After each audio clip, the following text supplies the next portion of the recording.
Tahimik lang talaga ang buhay ko noon sa baryo namin sa paanan ng bundok Banahaw. Sanay na ako sa simpleng routine araw-araw. Gigising ng maaga para magtinda ng mga gulay at halamang gamot sa maliit na palengke, tapos uwi bago tuluyang dumilim dahil iyon ang bilin ng halos lahat ng matatanda sa baryo.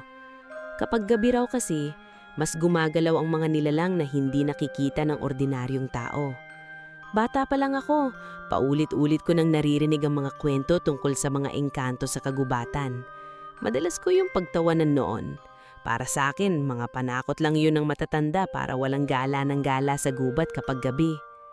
Pero nagbago ang lahat noong gabing makita ko siya. Malakas ang ulan ng araw na yon. Kaunti lang ang bumibili sa palengke kaya gabi na ako halos nakauwi.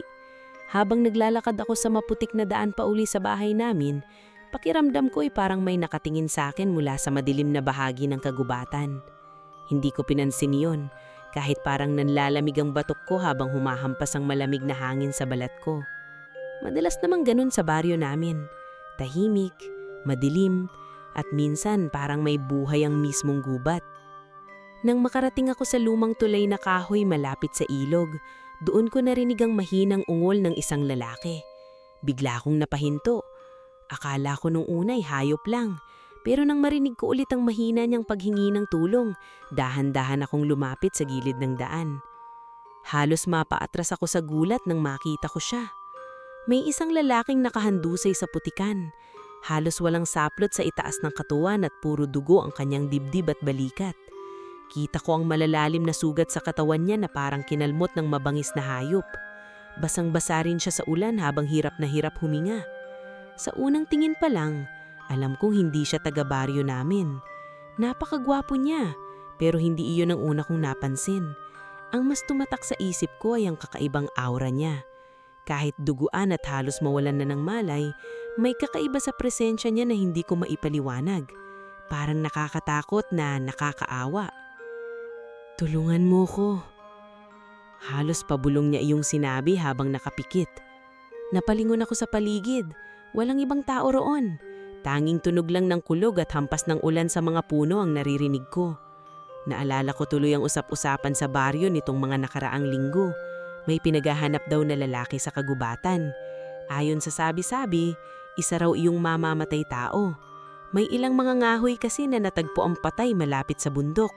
Ang mas nakakatakot pa, may mga matatandang nagsasabing hindi raw tao ang salarin, kung hindi isang engkanto.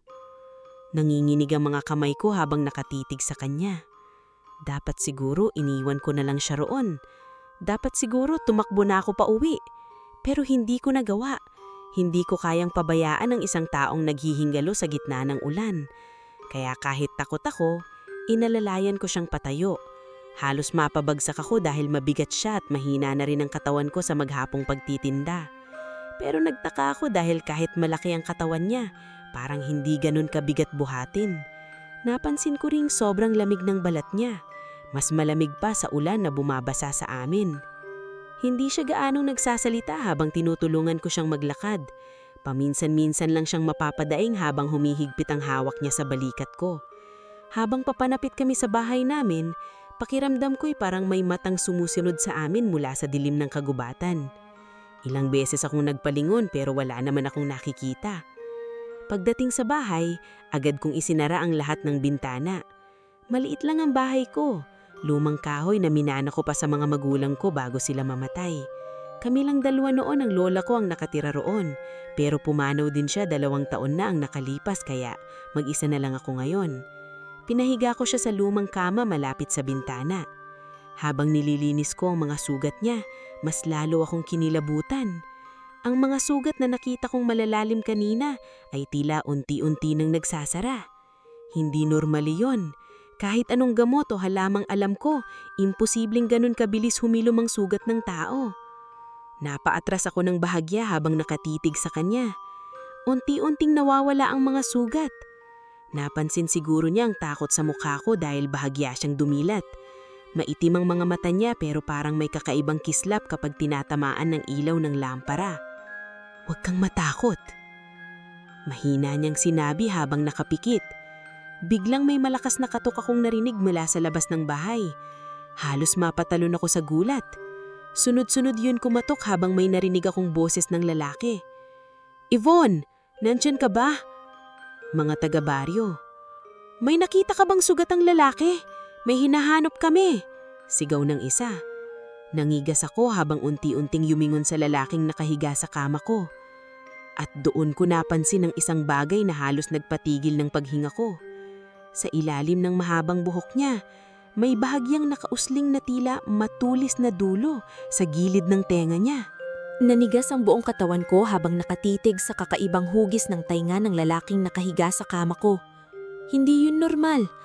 Kahit pilit kong kumbinsihin ang sarili kong baka epekto lang iyon ng buhok o anino ng ilaw ng lampara, alam kong hindi ordinaryong tao ang tinulungan ko. Mas lalo pa akong kinabahan nang muling kumutok ng malakas ang mga lalaki sa labas. "Yvonne, buksan mo ang pinto!" Mabilis kong hinablot ang kumot at tinakpan ang katawan ng lalaki bago ako dahan-dahang lumapit sa pinto. Ramdam ko ang mabilis na tibok ng puso ko habang iniisip kung ano ang dapat kong sabihin. Hindi ko rin maintindihan kung bakit parang gusto ko siyang protektahan kahit hindi ko naman siya kilala. Pagbukas ko ng pinto, bumungad agad sa akin si Mang Selo at ilan pang kalalakihan sa baryo. May dala silang mga sulo at itak habang halatang tensyonado ang mga mukha nila. "May nakita ka bang lalaki rito?" Tanong agad ni Mang Selo. "Sugatan daw at posibleng nagtatago sa may ilog." Pinilitit kong pinanatiling normal ang mukha ko kahit pakiramdam ko ay mabubunyag na ako anumang oras. "Wala po," sagot ko habang pilit na nangungumiti. "Ngayon lang ako nakauwi galing palengke." Tinitigan nila ako ng mabuti na parang may gustong hanapin sa mukha ko. Saglit akong napalunok nang marinig kong may mahinang kalabog mula sa loob ng bahay. Bahagyang napakunot ng noon ni Mang Selo. "Ano yon?" Marahil pusa lang po," mabilis kong sagot. Tahimik siyang tumingin sa likod ko bago dahang-dahang tumanggo. "Mag-ingat ka rito, Yvonne," seryoso niyang sabi. "May mga kakaibang nangyayari sa gubat nitong mga nakaraan. May natagpuan na namang bangkay kanina. Parang may malamig na tubig na bumuho sa katawan ko." "Bangkay?" Tumanggo siya. Isang mangangahoy, halos hindi na makilala ang muka, parang kinalmot ng hayop. Bigla kong naalala ang mga sugat ng lalaking nasa loob ng bahay ko. Parang may kung anong mabigat na humawak sa dibdib ko habang pilit kong itinatago ang kaba. Baka gawa na naman iyon ng engkanto, bulong ng isa sa mga lalaki habang napapalingon sa madilim na bahagi ng kagubatan. Nanginginig ang mga daliri ko habang nakahawak sa pintuan. Pagkaalis nila, mabilis kong isinara at ikinandado ang pinto. Sandali akong napasandal doon habang pilit pinapakalma ang paghinga ko. Hindi ko alam kung bakit pero pakiramdam ko ay unti-unti na akong hinihila ng isang bagay papasok sa isang mundong hindi ko naman dapat pinapakialaman. Pagharap ko muli sa kama, nakita kong nakaupo na ang lalaki. Nagulat ako dahil kanina lang ay halos hindi siya makagalaw. Tahimik lang siyang nakatingin sa akin habang tumutulo pa rin ang tubig mula sa mahaba niyang buhok. Sa ilalim ng mahinang ilaw ng lampara, mas malinaw kong nakita ang mukha niya. Matangos ang ilong, maputla ang balat, at napakaitim ng mga mata. Pero ang pinakatumatak talaga sa isip ko ay ang kakaibang lungkot sa tingin niya. "Bakit mo ako tinulungan?" Mahinang niyang tanong. Hindi agad ako nakasagot. Hindi ko rin alam. Siguro dahil hindi ko kayang pabayaan ng isang taong naghihirap. O siguro dahil may parte sa akin na naniniwalang hindi siya masama kahit lahat ng senyales ay nagsasabing dapat ko siyang katakutan. "Kahit sino naman siguro tutulungan ko." Sagot ko na lang habang inilalapag ang mangkok ng maligamgam na tubig sa kabi niya. Tahimik siyang napangiti bahagya, pero agad din iyong nawala. "Ako ay Darius." Kakaiba ang pangalan niya, hindi pangkaraniwan sa baryo namin. "Ako ay Yvonne." Tumanggo siya bago muling napatingin sa bintana. Napansin kong parang alerto siya palagi, na parang may inaabangang panganib. "Hinahanap ka ba nila?" Tanong ko. Hindi siya agad sumagot. Pagkalipas ng ilang segundo, dahan-dahang niyang tumingin sa akin. "Mas mabuti sigurong hindi mo malaman." Lalo tuloy akong kinabahan. Lumalim ang gabi habang nananatiling tahimik ang buong bahay. Paminsan-minsan ay maririnig lang ang mahinang hampas ng ulan sa bubong at ang tunog ng hangin mula sa labas. Hindi ko alam kung bakit pero pakiramdam ko ay iba ang lamig ng gabing iyon. Habang inaayos ko ang mga halamang gamot na ipinantapal ko sa sugat niya, napansin kong halos wala ng bakas ng mga sugat sa dibdib niya. Kanina lang ay duguan siya, pero ngayon ay parang maliliit na galos na lang ang natitira. Hindi iyon normal. Hindi katao. Halos pabulong kong sinabi bago ko pa mapigilan ang sarili ko. Nanatiling tahimik si Darius, at sa katahimikang iyon, parang doon ko nakuha ang sagot. Biglang may narinig akong mahinang ugong mula sa labas ng bahay. Parang hangin pero may kasamang mga bulong na hindi ko maintindihan. Nanlamig agad ang katawan ko. Napatingin si Darius sa bintana at biglang tumalim ang ekspresyon niya. "Patayin mo ang ilaw," seryoso niyang sabi. Hindi ko alam kung bakit pero agad ko siyang sinunod. Pagkapatay ko ng lampara, agad nilamon ng dilim ang buong bahay. Tanging liwanag lang ng buwan mula sa bintana ang natitira. At doon ko sila nakita. May mga aninong nakatayo sa labas ng bahay ko. Hindi ko maaninag ng maayos ang mga mukha nila pero alam kong hindi ordinaryong tao ang mga yun. Masyadong matatangkad, masyadong tahimik. Isa-isa silang nakatingin sa bahay ko, parang may hinahanap. Napahigpit ko ang hawak sa manggas ni Darius habang pilit pinapahinto ang panginginig ko. "Mga kauri mo ba sila?" Mahinang kong tanong. Hindi siya agad sumagot. Pero nang maramdaman kong humigpit ang panga niya habang nakatitig sa mga linalang sa labas ng bahay, doon ko lalong naunawaan na may mas malalim pa akong hindi nalalaman tungkol sa lalaking pinatuloy ko sa bahay ko. Hindi ako halos makahinga habang nakasilip sa pagitan ng manipis na kurtina ng bintana. Nakapila sa labas ng bahay ko ang 3 matataas na anino. Hindi ko man maaninag ng malinaw ang mga mukha nila dahil sa dilim at ambon. Alam kong hindi sila ordinaryong tao. Walang kahit anong tunog mula sa kanila. Hindi sila gumagalaw. Nakatingin lang sila direkta sa bahay ko na para bang alam nilang naroon si Darius. Ramdam ko ang mabilis na tibok ng puso ko habang mas lalo akong napalapit sa kanya. "Mga kauri mo ba sila?" Muli kong tanong ng pabulong. Hindi agad sumagot si Darius. Nakatingin lang siya sa mga nilalang sa labas habang nananatiling matalim ang ekspresyon ng mukha niya. Sa unang pagkakataon mula nang makita ko siya, nakaramdam ako ng takot hindi lang para sa sarili ko kundi pati para sa kanya. "Mamaya ka na magtanong," mahina niyang sabi. "Basta huwag kang lalabas." Napatingin ako sa kanya ng mabilis. "Ano bang nangyayari?" Biglang napahigpit ang panga niya na para bang may pilit siyang pinipigilan. "Hinahanap nila ako." Parang may malamig na dumaloy sa sikmura ko. Bago pa ako makapagsalita, biglang may malakas na hangin na umihip sa paligid ng bahay. Kumalabog ang mga bintana habang tila may mga bulong na umiikot sa labas. Hindi ko maintindihan ng mga salitang iyon pero parang sabay-sabay silang bumubulong sa tenga ko. Napapikit ako habang hinahawakan ng magkabilang braso ko. Malamig. Sobrang lamig. Bigla kong naramdaman ang paglapit ni Darius sa likuran ko. Hindi ko man siya nakikita sa dilim, ramdam ko agad ang presensya niya. Mabilis niyang isinara ang kortina sa bintana bago marahang hinawakan ng balikat ko. "Huwag kang makikinig sa kanila." "Anong ibig mong sabihin?" Nanginginig kong tanong.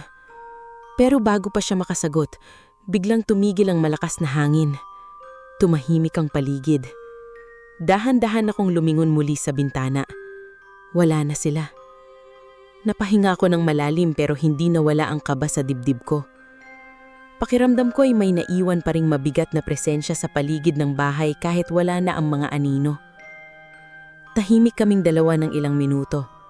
Hanggang sa muli akong napatingin sa dibdib ni Darius.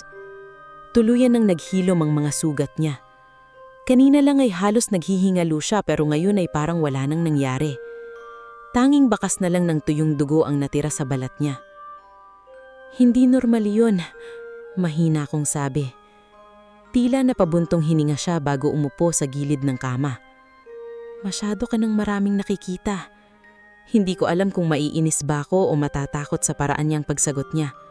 Pakiramdam ko ay bawat tanong ko ay lalo lang nagdadagdag ng misteryo sa kanya. "May mga taong namamatay sa baryo," sabi ko habang nakatitig sa kanya. "Tapos bigla kang magpapakita rito na sugatan at tinutugis.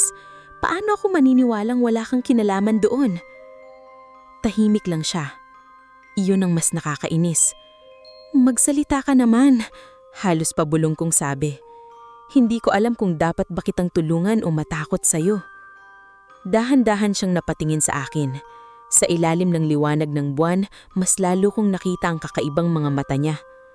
Maitim iyon pero tila may bahagyang gintong kulay sa pinakagitna.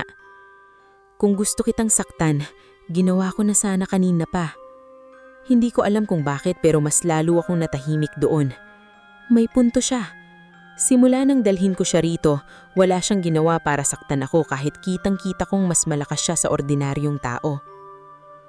Lumipas ang ilang oras na tahimik lang kaming dalawa.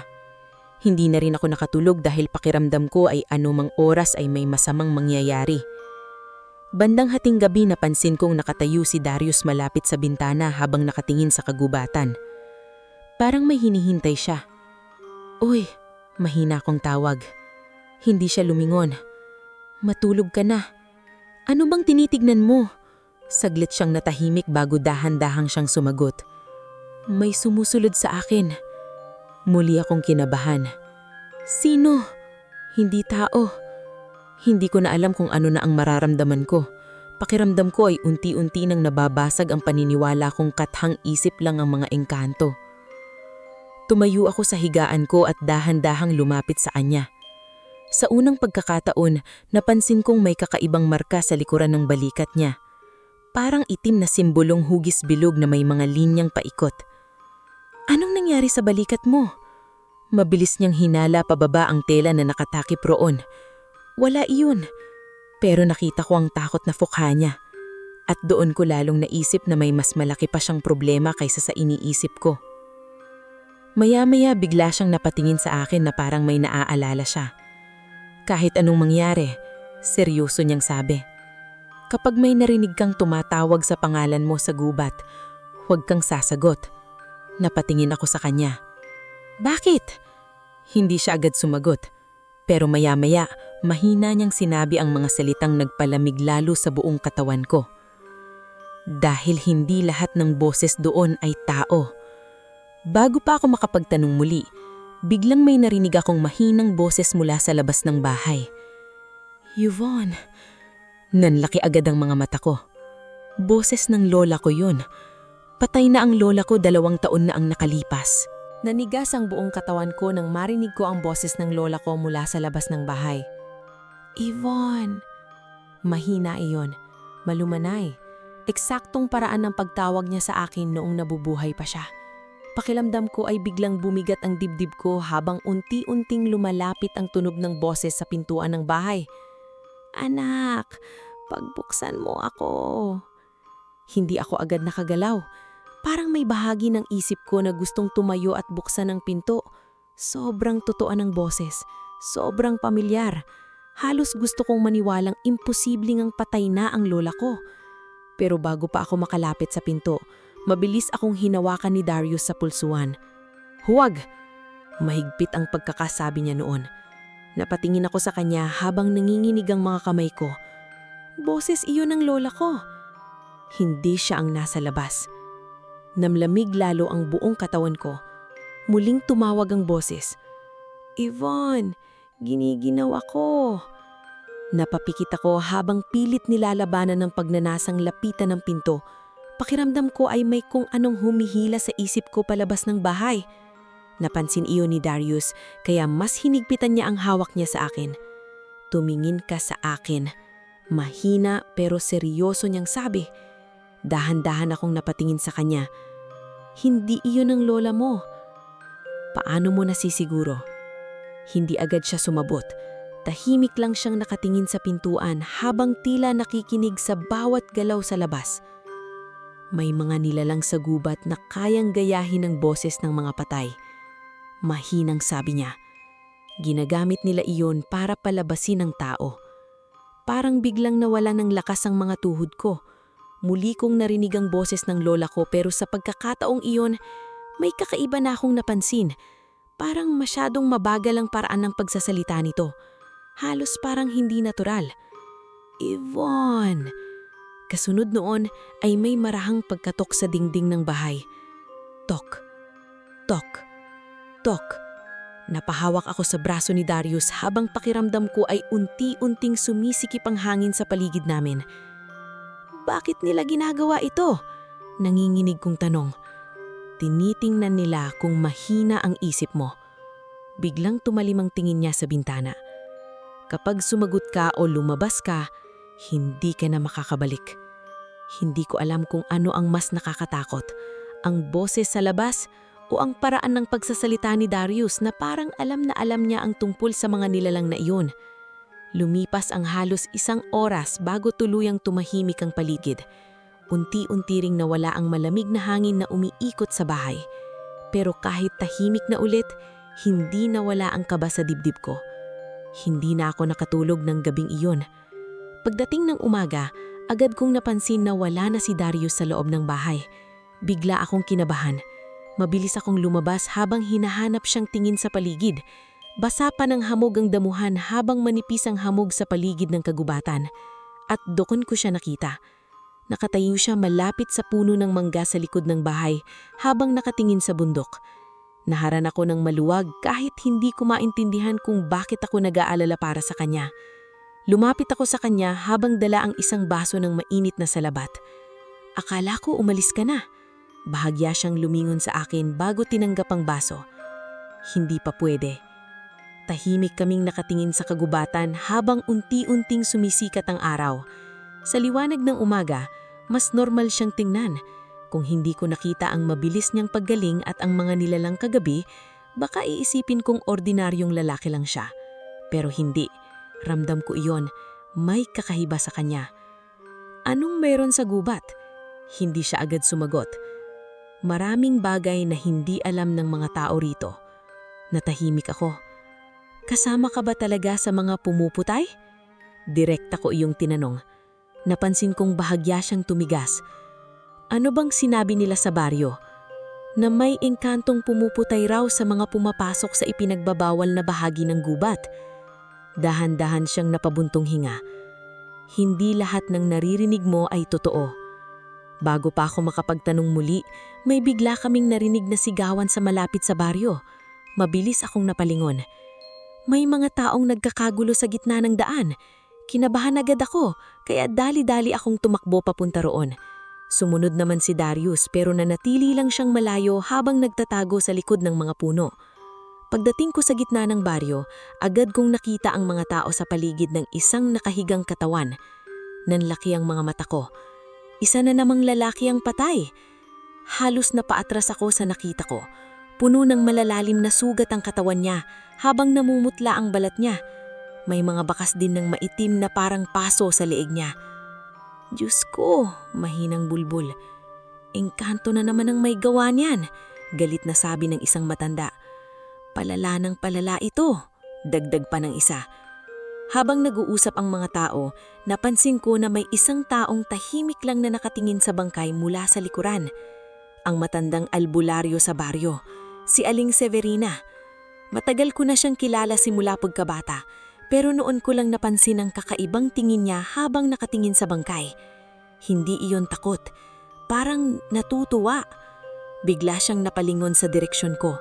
At halos namlamig ako nang makitang nakatitig siya diretso sa akin na parang may alam siyang sikreto tungkol sa akin o tungkol kay Darius. Hindi mawala sa isip ko ang tingin ni Aling Severina habang nakahiga sa gitna ng baryo ang bangkay ng lalaki. Habang ang ibang tao ay takot at nagdarasal, siya lang ang tila kalmado. Nakatingin siya sa katawan ng patay na parang may matagal na siyang hinihintay na mangyari. At nang magtama ang mga mata namin, pakiramdam ko ay may malamig na bagay na gumapang sa likod ko. Bigla siyang ngumiti, mabagal. Kakaiba, napaatras ako ng bahagya bago mabilis na umiwas ng tingin. Hindi ko maipaliwanag pero parang may mali talaga kay Aling Severina noong araw na iyon. Bata pa lang ako, kilala na siya sa baryo bilang albularyo. Halos lahat ng tao ay lumalapit sa kanya para magpagamot o humingi ng gabay kapag may kakaibang nangyayari. Pero mayong sunod-sunod ang pagkamatay ng mga tao, pakiramdam ko ay may mga bagay tungkol sa kanya na hindi alam ng baryo. Yvonne, napalingon ako nang tinawag ako ni Mang Selo. Umuwi ka na muna, hindi magandang makita mo pa ito. Tahimik akong tumanggo. Pero bago ako umalis, napatingin muna ako sa katawan ng patay. Hindi ko kilala ng lubusan ng lalaki pero nakita ko na siya noon sa baryo. Isa siya sa mga madalas sumama sumama sa mga grupo ng mga ngahoy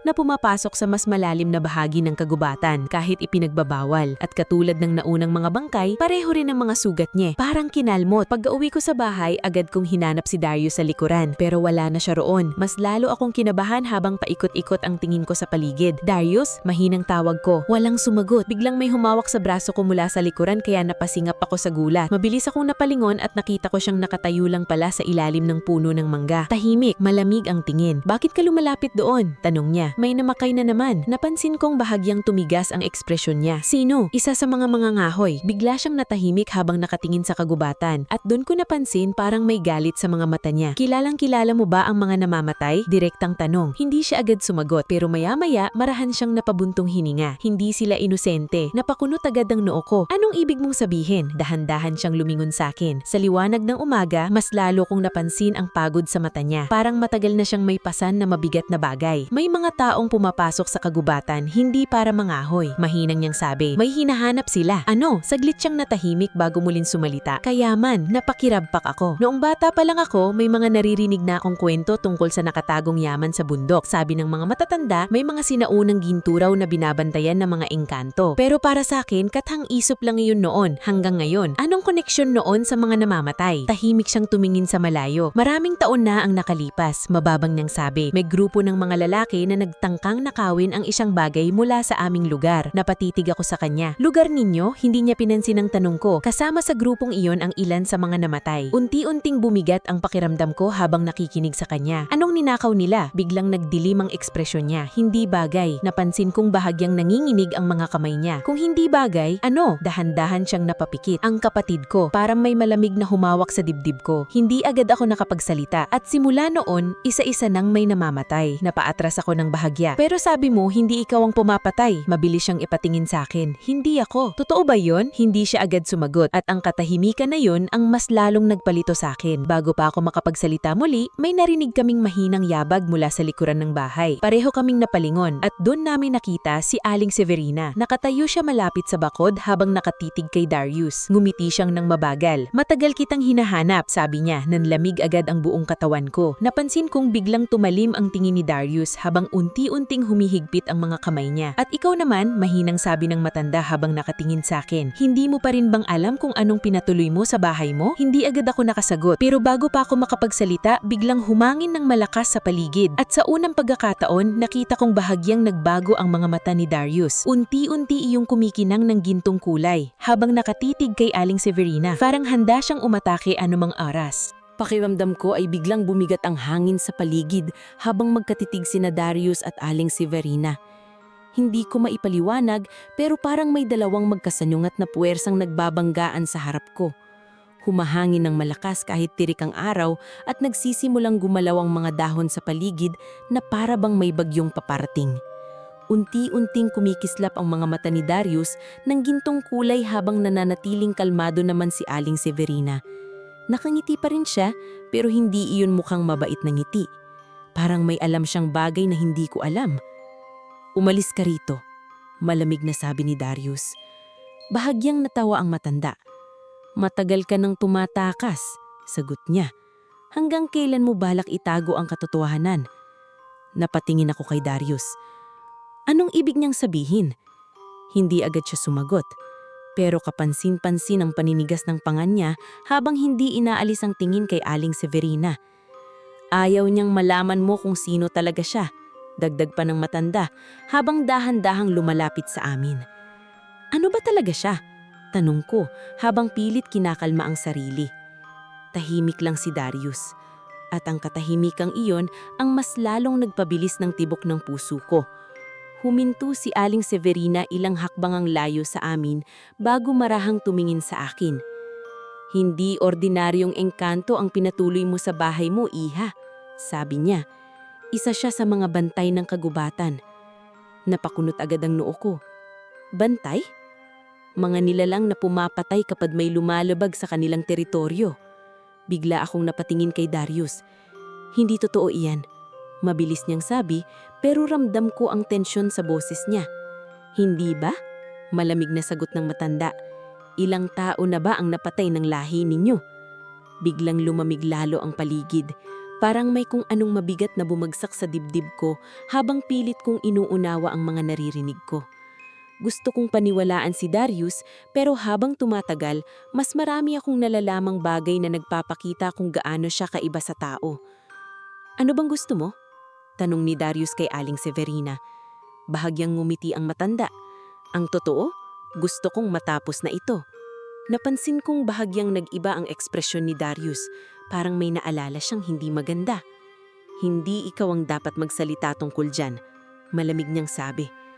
Saglit na natahimik si Aling Severina bago siya tumingin muli sa akin. Mag-ingat ka sa kanya, Yvonne, mahinang niyang sabi. Kapag dumating ang oras, pipiliin niya ang sarili niyang uri kaysa sayo. Pagkasabi noon, dahan-dahan siyang tumalikod at naglakad palayo. Hindi ko alam kung bakit, pero habang papalayo siya, pakiramdam ko ay mas lalo akong kinakabahan noong kaharap namin siya. Pagkaalis ng matanda, matagal na nanatiling tahimik si Darius. Ano bang ibig niyang sabihin? Tanong ko sa kanya. Tahimik lang siya habang nakatingin sa direksyon kung saan umalis si Aling Severina. Darius? Napapikit siya sandali bago marahang humarap sa akin. Hindi lahat ng engkanto ay mabuti, sabi niya, at hindi rin lahat ng tao. Pero bakit parang kilala ka niya? Hindi agad siya sumagot. At bakit parang galit siya sa'yo? Bigla siyang napabuntong hininga. Dahil alam niya kung ano ang nangyari noon. Nalamig agad ako. Anong nangyari? Tahimik siyang tumingin sa kagubatan bago muling sumalita. May mga taong pumasok sa aming lugar maraming taon na ang nakalipas. Hindi sila dapat naruroon. Kasama ba roon ng mga namamatay ngayon? Dahan-dahan niyang tumanggo. At ang kapatid mo? Napansin kong bahagyang kumislap muli ang mga mata niya. Kinuha nila siya. Hindi ko alam kung ano ang mas matimbang sa nararamdaman ko. Takot o awa? Sa unang pagkakataon, nakita kong hindi lang pala misteryosong nilalang si Darius. Isa rin siyang kapatid na nawalan. Nilalang na may sariling sugat at galit. Lumipas ang mga araw na lalong naging magulo ang baryo. Mas dumami ang mga usap-usapan tungkol sa engkantong pumapatay. Tuwing gabi, may mga lalaking nagpapatrolya habang may mga batang hindi na pinapalabas ng bahay. At kasabay noon, nagsimula ring magbago ang tingin ng mga tao sa akin. Napansin siguro nila na madalas akong mawala o kaya ay tila may itinatago. Minsan habang bumibili ako ng bigas sa tindahan, narinig kong nag-uusap ang dalawang babae. Parang may kaiba na kay Yvonne. Simula nang nakita raw siya malapit sa gubat. Kaya siguro hindi siya inaatake. Tahimik lang akong yumuko habang kunwaring walang naririnig, pero ramdam ko ang titig nila sa likod ko. Mas lalo pa iyong lumala nang minsang makita ako ng isa sa mga bata na may kasamang matangkad na lalaki sa likod ng bahay ko. Simula noon, iniiwasan na ako ng ibang tao sa baryo. Pati ang dati kong matalik na kaibigan na si Roslyn ay nagsimula ring maging malamig sa akin. Hindi ka na normal, Yvonne, sabi niya minsang sinubukan niyang kausapin ako. May mali dyan sa lalaking itinatago mo. Hindi ko na siya nasagot noon. Kasi kahit ako, hindi na rin ako alam kung ano ang dapat kong paniwanaan. Pero sa kabila ng lahat, mas lalo ko ring nakikita ang ibang side ni Darius. Isang gabi habang umuulan, may batang nahulog sa mabilis na agos ng ilog malapit sa baryo. Nagsisigawan ng mga tao habang naiaanod ang bata pero walang makalapit dahil malakas ang agos. At bago pa man may makagalaw, biglang may tumalon sa ilog. Si Darius. Halos hindi ko na siya makita sa lakas ng ulan pero ilang minuto lang ang lumipas, muli siyang umahon habang buhat ang batang walang malay. Nagulat ang lahat, pero bago pa nila siya malapitan, mabilis siyang nawala sa dilim ng kagubatan. At habang hawak ng ina, ang inak niyang umiiyak pero buhay, doon ko naisip ang bagay na matagal ko nang pilit iniiwasan. Paano kung hindi talaga halimaw si Darius? Pagkatapos ng nangyari sa ilog, mas lalong gumulong baryo namin. Kahit walang malinaw na nakakita kung sino ang tumalon para iligtas ang bata, mabilis pa rin kumalat ang balita. May ilan na nagsasabing isang diwata raw iyon. Ang iba naman ay naniniwalang engkanto talaga ang nakita nila. Pero ako lang ang nakakaalam ng totoo. Nakita ko si Darius kinagabihan sa likod ng bahay habang basang-basa ng ulan. Tahimik lang siyang nakaupo sa ilalim ng puno ng mangga habang nakatingin sa lupa. May mga bagong sugat na naman siya sa braso marahil dahil sa malalaking batong tumama sa kanya habang inililigtas ang bata sa ilog. "Bakit mo ginawa iyon?" Tanong ko habang nilalapitan siya. Hindi siya agad sumagot. "Baka nakita ka nila. Kailangan kong gawin." Simple lang ang sagot niya pero ramdam ko ang pagod sa boses niya. Lumapit ako at dahan-dahang nilinis ang sugat sa braso niya gamit ang basang tela. Hindi siya umiimik habang ginagawa ko iyon pero napansin kong nakatingin siya sa akin. "Ano?" Tanong ko. Bahagya siyang umiling. "Hindi ko maintindihan kung bakit mabait ka pa rin sa akin." Napahinto ako sandali. Siguro dahil kahit gaano siya kaiba, hindi ko makita sa kanyang halimaw na sinasabi ng mga tao. At habang tumatagal, mas lalo kong nakikita ang lungkot sa likod ng malamig niyang mga mata. Kinabukasan, mas naging tensyonado ang baryo.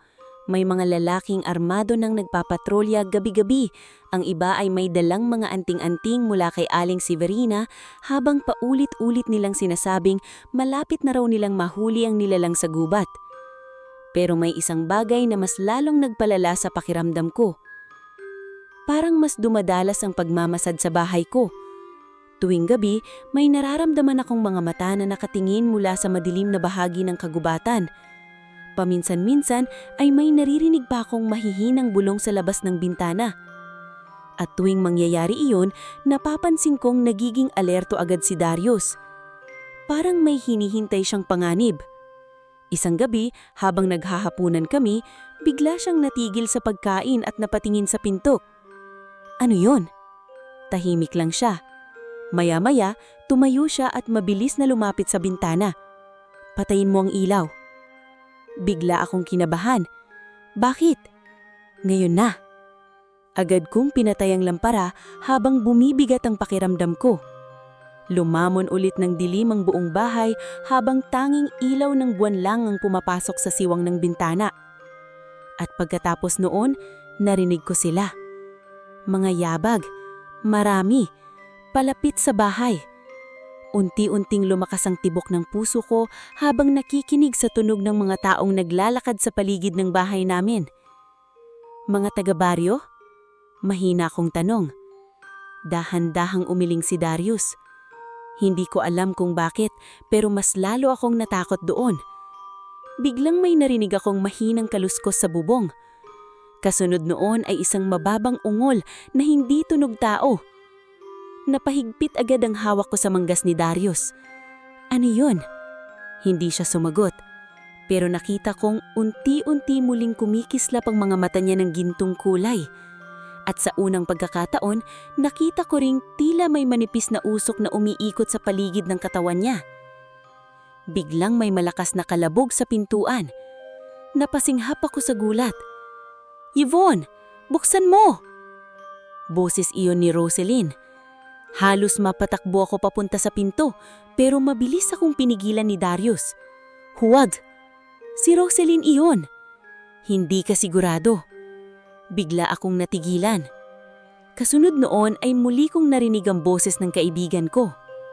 "May mga tao rito! Tinutulungan kaming makatakas!" Pero kakaiba ang paraan ng pagsasalita nito. Parang pilit. Biglang sumingangot si Darius habang nakatingin sa pintuan. "Atras ka." Hindi pa ako nakaalis nang biglang may malakas na puwersang bumangga sa pinto. Kumalabog yun ng malakas. Isa pa at isa pa. Parang may gustong pumasok. Napaatras ako habang naninginig. Biglang humangin ng malakas sa loob mismo ng bahay kahit sarado ang lahat ng bintana. Nagsimulang gumalaw ang mga gamit habang umiitim ang paligid. At doon ko nakita ang tunay na anyo ni Darius. Unti-unting lumiwanag ang mga mata niya na tila ginto habang mas lalong lumalakas ang hangin sa paligid niya. Kumalat ang mga maiitim na ugat mula sa leeg pababa sa dibdib niya habang tila may usok na itim na umiikot sa katawan niya. Hindi siya mukhang tao, pero higit sa lahat, hindi siya mukhang halimaw. Parang isa siyang sinaunang nilalang na hindi dapat nakikita ng ordinaryong tao. Biglang nabasag ang isa sa mga bintana at may maitim na animong nagtangkang pumasok. Sa isang iglap, mabilis na humarap si Darius sa nilalang. At sa unang pagkakataon, narinig ko siyang sumigaw sa wikang hindi ko maintindihan. Biglang umungong ang buong bahay. Tumilapon pa atras ang maitim na nilalang palabas ng bintana habang tila nasusunog sa hangin. Kasunod noon ay sunod-sunod na ungol mula sa labas. Parang may maraming nilalang na umatras sa takot. Tahimik akong napatitig kay Darius habang mabigat ang paghinga niya. Unti-unti ring bumalik sa normal ang mga mata niya. At doon, siya dahan-dahang lumingon sa akin. Sa unang pagkakataon mula nung nakilala ko siya, nakita ko ang takot niya sa mukha. Hindi para sa sarili niya, kundi para sa akin. Hindi ako agad nakagalaw matapos kong makita ang tunay na anyo ni Darius. Hanggang ngayon ay ramdam ko pa rin ng malamig na hangin sa loob ng bahay habang nanginginig ang mga kamay ko. Hindi ko alam kung matatakot ba ako o maaawa sa kanya. Sa kabila ng kakaibang anyo niya, wala akong nakitang galit sa mga mata niya nung humarap siya sa mga nilalang sa labas. Takot ang nakita ko. Takot na baka may mangyari sa akin. Unti-unting humupa ang malalakas na unggol mula sa labas, hanggang sa tuluyan ng tumahimik ang paligid. Tanging mabigat na paghinga na lang ni Darius ang naririnig ko habang nakatayo siyang malapit sa sirang bintana. Darius, mahina kong tawag. Hindi agad siya lumingon. Hindi ka dapat nakakita niyan. Nanlalamig pa rin ang buo kong katawan habang nakatitig sa kanya. Ano ba talaga ang mga iyon? Tahimik siyang napapikit bago marahang sumagot. Mga nilalang na matagal nang sumusunod sa akin. Bakit? Muli siyang natahimik. Parang bawat tanong ko ay nagdadala sa kanya pabalik sa isang alaalang pilit niyang tinatakasan. Dahil may gusto silang kunin. Ano? Dahan-dahan siyang humarap sa akin. Ako. Hindi ko alam kung bakit, pero mas lalo akong kinabahan sa paraan ng pagkakasabi niya noon. Biglang may malamig na hangin na muling dumaan sa sirang bintana. Napatingin si Darius sa labas bago mabilis na lumapit sa akin. Kailangan mong umalis dito. Ano? Hindi ka naligtas hanggat kasama mo ako. Agad akong umiling. Hindi kita iiwan. Napansin kong tila nagulat siya sa sinabi ko. Hindi mo naiintindihan, Yvonne. Mababa niyang sabi. Habang tumatagal, mas lalo kang nadadamay. Kung masama kang nilalang, bakit mo ako pinoprotektahan? Hindi siya agad nakasagot. Matagal siyang nakatingin lang sa akin bago marahang umniwas ng tingin. Kasi ayokong may mangyari sa'yo. Parang may mabigat na bagay na humigpit sa dibdib ko habang nakatingin sa kanya. Hindi ko alam kung kailan nagsimulang mabawasan ang takot ko sa kanya. Siguro nung nakita kong mas pinili niyang iligtas ang bata sa ilog kaysa magtago, o baka nung gabing harapin niya ang mga nilalang sa labas ng bahay para protektahan ako. Pero habang mas lumalapit ako kay Darius, mas lalo ko ring nararamdaman na may malaking panganib na paparating. Kinabukasan, maagang umalis si Darius bago pa sumikat ng tuluyan ng araw. Hindi niya sinabi kung saan siya pupunta, pero ramdam kong may hinahanap siya. Habang nag-iigib ako ng tubig sa poso, napansin kong kakaiba ang tingin ng mga tao sa akin. Hindi na sila bumabati gaya ng dati. Ang iba ay tahimik lang na nagbubulungan habang nakatingin sa akin. At nang mapadaan ako malapit sa tindahan, narinig ko mismo ang pangalan ko. Sigurado akong may alam si Yvonne. Simula nang nakitang sunod-sunod ang nangyayari, baka kinukulam na siya. Tahimik lang akong nagpatuloy sa paglalakad, pero ramdam ko ang sakit sa dibdib ko. Unti-unti nang lumalayo sa akin ang mga taong nakilala ko buong buhay ko. Pagdating ko sa bahay, nadatnan ko roon si Roselyn. Nakatayo siya sa may pintuan habang seryoso ang mukha. Kailangan kitang kausapin. Pinapasok ko siya kahit ramdam kong may kakaiba sa kilos niya. Ano yun? Direkta niyang tinignan. Totoo bang may lalaking itinatago mo rito? Hindi agad ako nakasagot. At sa pananahimik kong iyon, parang nakuha na niya ang sagot. Yvonne, mahina niyang sabi. Delikado na to. Hindi siya masamang tao. Hindi tao ang sinasabi nila. Napayuko ako. Hindi mo naiintindihan. Ano bang hindi ko naiintindihan? Nanginginig niyang sabi. May namamatay na tao. Biglang sumikip ang hangin sa paligid. Tahimik lang ako habang pinipilit ayusin ang magulong isip ko. Hindi siya ang pumapatay. Mahina akong sabi. Napaatras si Roselyn parang hindi siya makapaniwala sa narinig niya. Pinagtatanggol mo pa siya? Bago pa ako makasagot, biglang may kumatok sa pintuan. 3 mababagal na katok. Tok, tok, tok. Pareho kaming napatingin doon. Hindi ko alam kung bakit, pero bigla akong kinabahan sa paraan ng katok na yon. Mabilis na lumapit si Roselyn sa bintana at sumilip sa labas.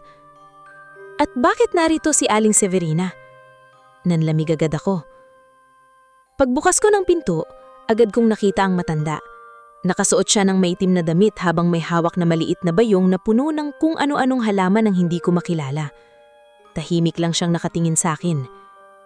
Kailangan nating mag-usap. Ayon ko sana siyang papasukin, pero hindi ko rin maintindihan kung bakit tila may bigat ang presensya niya na hirap tanggahin. Pagpasok niya sa bahay, agad niyang nilibot ang tingin sa paligid na parang may hinahanap. Wala siya rito. Malamig kong sabi. Bahagya siyang nunguti. Alam ko. Napakunot agad ang noo ko. Kung ganon, bakit ka nandito? Dahan-dahan siyang humarap sa akin. Dahil malapit ka nang maging alay. Parang biglang tumigil ang tibok ng puso ko. Anong ibig mong sabihin? Tahimik lang si Roselyn sa gilid habang unti-unting namumupla lang mukha niya. Maya-maya, nagsalita muli si Aling Severina. Ang nilalang na pinatuloy mo rito ay hindi lang basta engkanto, at ang mga sumusunod sa kanya ay hindi basta ordinaryong nilalang ng gubat. Dahan-dahan siyang lumapit sa akin. May pinto ang matagal nang gustong buksan ng mga iyon.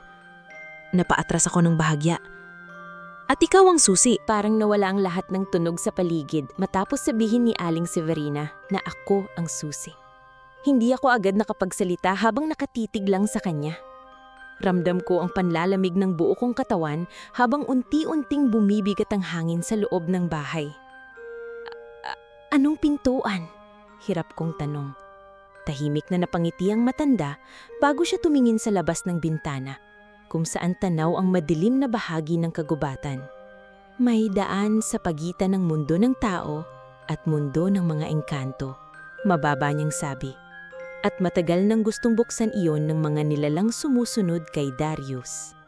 Napatingin agad ako kay Roselyn, pero kitang-kita ko rin ang takot sa mukha niya. Bakit si Yvonne? Mahinang tanong niya. Dahan-bahang bumalik sa akin ang tingin ni Aling Severina.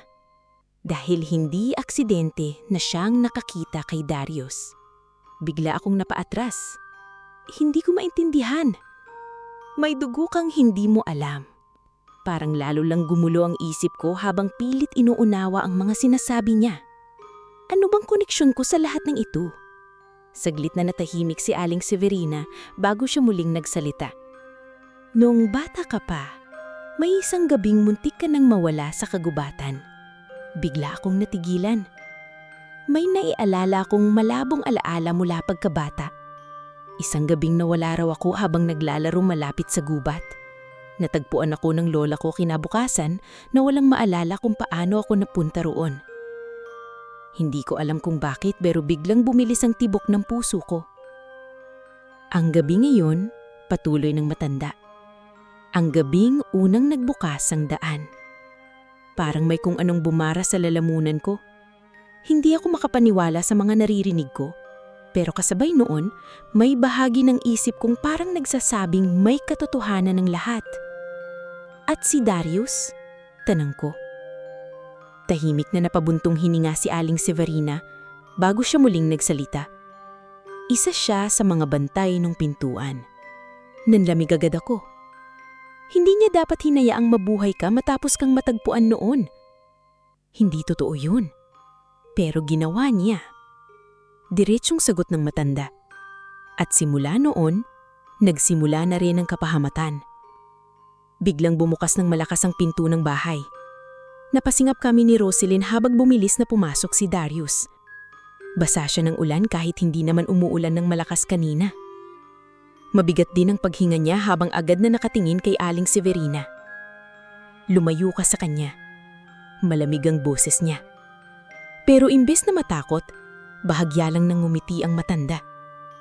Hindi mo na maitatago ang totoo. Napansin kong may bahid ng dugo ang damit ni Darius. Kinabahan agad ako. Anong nangyari? Hindi niya ako sinagot agad. Nakatingin lang siya kay Aling Severina na parabang anumang oras ay handa siyang sugurin ito. At ikaw, malamig na sabi niya sa matanda. Ikaw ang dahilan kung bakit nangyayari ito. Bahagyang kumunot ang noo ko. Anong ibig niyang sabihin? Ngumiti si Aling Severina pero sa pagkakataong iyon, hindi na iyon mukhang ngiti ng matanda. Parang may kakaiba sa mga mata niya. Sa wakas, mahinam niyang sabi. Nakita mo na rin. Unti-unting nanlaki ang mga mata ko habang napapansin kong parang nagbabago ang paligid. Biglang humangin ng malakas sa loob ng bahay habang nagsimulang mangitim ang mga ugat sa leeg ng matanda. Napaatras si Rosaline habang napasigaw sa takot. Huwag kayong matakot, mahinang sabi ni Aling Severina pero hindi na iyon tunog na normal na boses. Parang may ibang boses na sumasabay sa kanya. Doon ko tuluyang naunawaan. May mali kay Aling Severina at matagal na siguro iyong naroon.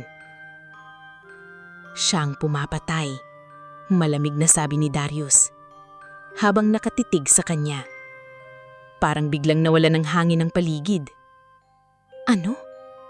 Hindi ako ang pumapatay sa mga tao. Siya. Unti-unti natawa si Aling Severina. Isang mabagal at nakakatakot na tawa. Mga makasalanan sila. Karapat-dapat lang silang mamatay. Nanlamin akong napaatras habang pilit inuunawa ang lahat. Bakit? Naninginig ang tanong ko. Biglang tumalim ang tingin ng matanda. Dahil sila ang pumatay sa anak ng kagubatan. Napatingin agad ako kay Darius. Kapatid niya. Ginamit kita lang para palabasing siya ang may sala. Dagdag pa ng matanda habang nakatitig kay Darius. Kailangan kong magalit ang mga tao sa kanya. Bakit? Sigaw ko. Biglang tumahimik si Aling Severina. At pagkatapos nun, mabagal siyang ngumiti. Dahil kailangan ko siyang bumalik sa pintuan. Biglang humangin ang napapalakas sa paligid. Nabasag ang mga bintana habang unti-unting dumilim ang buong bahay. At sa unang pagkakataon, nakita ko ang tunay na anyo ni Aling Severina. Hindi na siya mukhang matandang babae. Nangingitim ang balat niya, habang tila may usok na lumalabas sa bibig niya. Kumikinang din ang mga mata niyang maitim na pula. Napaatras ako habang nanginginig. Samantalang mabilis namang humarang si Darius sa harap ko. Tumakbo kayo ni Rosaline. Order niya. Pero bago pa kami makagalaw, biglang sumigaw si Aling Severina sa wikang hindi ko maintindihan. At sa isang iglap, bumukas ang sahidong bahay. May malaking maitim na simbolong lumitaw sa ilalim ng mga paa namin habang unti-unting lumalamig ang paligid. Napansin kong tila may mga kamay na itim na lumalabas sa lupa. At last, bulong ni Aling Severina habang nakatingin sa akin. Bubuksan na rin ang pintuan. Parang tumigil ang mundo ko habang nakatingin sa maitim na simbolong lumitaw sa sahig ng bahay. Unti-unting gumagapang palabas mula roon ang maiitim na kamay na tila gustong hilahin pababa ang kahit anong malapit sa kanila. Lumalamig ang buong paligid habang patuloy ang mahinang pag-uungol na nanggagaling sa ilalim ng lupa. Napahawak si Rosaline sa braso ko habang umiiyak sa takot. Yvonne, ano ito? Hindi ako makasagot. Pakiramdam ko'y mawawalan na ako ng malay sa dami ng nangyayari. Samantalang si Darius ay nakatayo sa harap namin habang kumikislap ang kanyang mga mata ng gintong kulay. Mas lalo ring umiitim ang mga ugat sa leeg at braso niya habang malakas ang hangin sa paligid niya. Lumayo kayo rito, sigaw niya. Pero bago pa kami makagalaw, biglang tumaas ang mga kamay na itim mula sa sahig at mabilis na pumulupot sa mga paa ko. Napasinghap ako habang pilit kumakawala. Darius! Mabilis siyang lumapit pero agad humarang sa kanya si Eling Severina. Hindi na talaga siya mukhang tao. Mahaba na ang mga daliri niya habang nangingitim ang balat at tila may usok na lumalabas sa katawan niya. Ang dati niyang boses ay parang pinagsamang bulong ng maraming nilalang. Huli na, sabi niya habang nakangiti. Masyado na siyang malapit sa pintuan. Biglang umugong ang buong bahay. Nagsimulang mabasag ang mga dingding habang umiikot ang maitim na usok sa paligid namin. Sa gitna ng sahig, unti-unting bumubukas ang isang malaking maitim na siwang na tila walang katapusan ng lalim. At mula roon, may mga matang unti-unting lumilitaw sa dilim. Nanigas ang buong katawan ko. Hindi tao ang mga yon. Hindi ko maipaliwanag ang itsura nila pero ramdam ko agad na hindi sila dapat makita ng kahit sinong tao. Mabilis akong hinila ni Darius palayo sa siwang habang pilit niyang pinupunit ang maitim na kamay na nakahawak sa akin. Hindi kita hahayaan, galit niyang sigaw kay Aling Severina. Unti-unting natawa ang matanda. Hindi mo mapipigilan ito. Matagal ko nang hinihintay ang gabing ito. Biglang tumalim ang tingin ni Darius. At ilang inosenteng tao ang pinatay mo para rito? Biglang nagdilim ang mukha ni Aling Severina. Inosente? Malamig niyang ulit. Walang inosente sa mundong ito. At pagkatapos nun, mabilis niyang itinaas ang kamay niya. Biglang may malakas na puwersang tumama kay Darius dahilan para tumilanpong siya sa dingding. Napasigaw ako habang nakikita kong bumagsak siya sa sahig habang duguan ang gilid ng labi niya. Darius! Tatayo sana ako pero mabilis akong hinawakan ni Roselyn. Hindi tayo pwedeng lumapit. Pero hindi ko siya pinakinggan. Mabilis akong tumakbo papunta kay Darius habang umiiyak na ako sa takot. Paglapit ko kay kanya, agad niyang hinawakan ang mukha ko. Makinig ka sa akin. Mahina niyang sabi habang hirap huminga. Kapag bumukas ng tuluyan ng pintuan, hindi na ito masasara. Nanginginig akong umiling. Hindi, may paraan pa. Tahimik siyang napatingin sa akin. At sa unang pagkakataon, nakita kong parang nawawalan na siya ng pag-asa. Kailangan kong bumalik. Parang may sumaksak agad sa dibdib ko. Ano?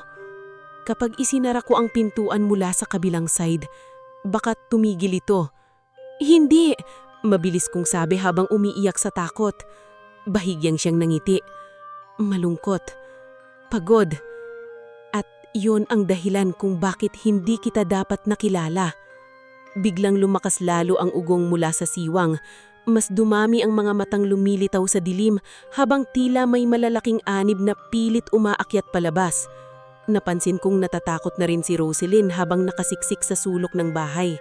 Samantalang si Aling Severina naman ay tila nababaliw na sa tuwa habang nakatingin sa nagbubukas na pintuan. Sa wakas, bulong niya, makakabalik na sila. Pero biglang tumayo si Darius. Unti-unting lumiwanag ng matindi ang buong katawan niya habang lumalakas ang hangin sa paligid niya. Nanlaki ang mga mata ni Aling Severina. Huwag! Sigaw niya, pero huli na. Mabilis nang iniyot ng kamay ni Darius patungo sa siwang habang sumisigaw sa wikang hindi ko maintindihan. At sa isang iglap, biglang sumabog ang gintong liwanag sa buong bahay. Napapikit ako habang nararamdaman ng napakalakas na hangin sa paligid. Kasunod nun ay sunod-sunod na sigaw ng mga nilalang mula sa loob ng siwang. At pagkatapos ng ilang segundo, biglang tumahimik ang lahat. Dahan-dahan kong idinilat ang mga mata ko. Wala na ang maitim na siwang. Wala na rin ang mga kamay at usok. Tahimik na ulit ang buong bahay. Pero nang mabilis kong lingon sa harap ko, doon ko naramdaman ang pinakamabigat na sakit na naranasan ko. Wala na si Darius. Napaupo ako sa sahig habang tuloy-tuloy ang pag-agos ng luha ko. Hindi ko alam kung gaano katagal akong umiiyak doon habang yakap ako ni Roselyn. Samantalang si Aling Severina naman ay nakahandusay na sa sahig. Unti-unti ring nagiging abo ang katawan niya hanggang sa tuluyan na lang siyang mawala. Lumipas ang mga buwan matapos ang gabing iyon. Unti-unting natahimik ulit ang baryo namin. Wala nang namamatay, wala nang bulong sa gabi, at wala nang mga matang nagmamasad mula sa kagubatan. Pero kahit ganun, hindi na rin naging pareho ang buhay ko. Araw-araw, bumabalik pa rin ako sa likod ng bahay kung saan unang nagtago si Darius. Hindi ko alam kung bakit pero may parte ako sa kakaisip na umaasang makikita ko siyang muli. At isang gabi, habang malakas ang ulan, may narinig akong mahinang katok sa pinto. Mabilis akong napatayo habang bumibilis ang tibok ng puso ko. Tok. Tok. Tok. Dahan-dahan kong binuksan ang pinto at halos tumigil ang paghinga ko. Nakatayo roon si Darius. Basang-basa ng ulan. Sugatan. Pero nakangiti. At bago pa ako makapagsalita, marahang niyang sinabi ang mga salitang matagal kong hinintay. Pinili kong bumalik sa'yo kahit habang buhay na nilang hahabulin ako.